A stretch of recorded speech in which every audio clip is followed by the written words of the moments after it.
बृहस्पति देव की कथा। प्राचीन काल में एक ब्राह्मण रहता था। वह बहुत निर्धन था। उसके कोई संतान नहीं थी। उसकी स्त्री बहुत मलिनता के साथ रहती थी। वह स्नान न करती, किसी देवता का पूजन न करती। इससे ब्राह्मण देवता बड़े दुखी थे। बेचारे बहुत कुछ कहते थे, किंतु उसका कुछ परिणाम न निकला। भगवान की कृपा से ब्राह्मण की स्त्री के कन्या रूपी रत्न पैदा हुआ। कन्या बड़ी होने पर प्रातः स्नान करके विष्णु भगवान का जाप व बृहस्पतिवार का व्रत करने लगी। अपने पूजन पाठ को समाप्त करके विद्यालय जाती तो अपनी मुट्ठी में जौ भर के ले जाती और पाठशाला के मार्ग में डालती जाती। तब ये जौ स्वर्ण के हो जाते लौटते समय उनको बीन कर घर ले आती थी। एक दिन वह बालिका सूप में उस सोने के जौ को फटक कर साफ कर रही थी कि उसके पिता ने देख लिया और कहा, हे बेटी, सोने के जौ के लिए सोने का सूप होना चाहिए। दूसरे दिन बृहस्पतिवार था।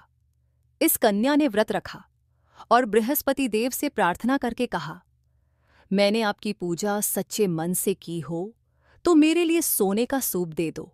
बृहस्पति देव ने उसकी प्रार्थना स्वीकार कर ली। रोजाना की तरह वह कन्या जौ फैलाती हुई जाने लगी। जब लौटकर जौ बीन रही थी तो बृहस्पति देव की कृपा से सोने का सूप मिला। उसे वह घर ले आई और उसमें जौ साफ करने लगी, परंतु उसकी माँ का वही ढंग रहा। एक दिन की बात है कि वह कन्या सोने के सूप में जौ साफ कर रही थी। उस समय उस शहर का राजपुत्र वहां से होकर निकला। इस कन्या के रूप और कार्य को देखकर मोहित हो गया तथा अपने घर आकर भोजन तथा जल त्याग कर उदास होकर लेट गया। राजा को इस बात का पता लगा तो अपने प्रधानमंत्री के साथ उसके पास गए और बोले, हे बेटा, तुम्हें किस बात का कष्ट है? किसी ने अपमान किया है अथवा और कारण हो सो कहो। मैं वही कार्य करूंगा जिससे तुम्हें प्रसन्नता हो। अपने पिता की राजकुमार ने बातें सुनी तो वह बोला, मुझे आपकी कृपा से किसी बात का दुहक नहीं है। किसी ने मेरा अपमान नहीं किया है, परंतु मैं उस लड़की से विवाह करना चाहता हूं जो सोने के सूप में जौ साफ कर रही थी।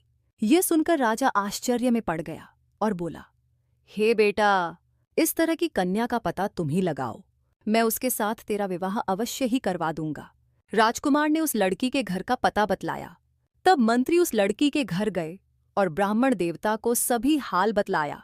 ब्राह्मण देवता राजकुमार के साथ अपनी कन्या का विवाह करने के लिए तैयार हो गए तथा विधि विधान के अनुसार ब्राह्मण की कन्या का विवाह राजकुमार के साथ हो गया। कन्या के घर से जाते ही पहले की भांति उस ब्राह्मण देवता के घर में गरीबी का निवास हो गया। अब भोजन के लिए भी अन्न बड़ी मुश्किल से मिलता था। एक दिन दुखी होकर ब्राह्मण देवता अपनी पुत्री के पास गए। बेटी ने पिता की दुखी अवस्था को देखा और अपनी माँ का हाल पूछा। तब ब्राह्मण ने सभी हाल बताया। कन्या ने बहुत सा धन देकर अपने पिता को विदा कर दिया। इस तरह ब्राह्मण का कुछ समय सुखपूर्वक व्यतीत हुआ। कुछ दिन बाद फिर वही हाल हो गया। ब्राह्मण फिर अपनी कन्या के यहाँ गया और सारा हाल कहा तो लड़की बोली, हे पिताजी, आप माताजी को यहाँ ले आओ। मैं उसे विधि बता दूंगी जिससे गरीबी दूर हो जाए।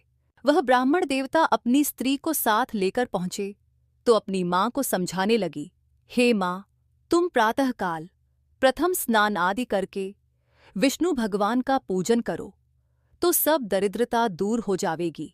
परंतु उसकी माँ ने एक भी बात नहीं मानी और प्रातःकाल उठकर अपनी पुत्री के बच्चों की जूठन को खा लिया। इससे उसकी पुत्री को भी बहुत गुस्सा आया और एक रात को कोठरी से सभी सामान निकाल दिया और अपनी माँ को उसमें बंद कर दिया। प्रातःकाल उसे निकाला तथा स्नान आदि करा के पाठ करवाया तो उसकी माँ की बुद्धि ठीक हो गई और फिर प्रत्येक बृहस्पतिवार को व्रत रखने लगी।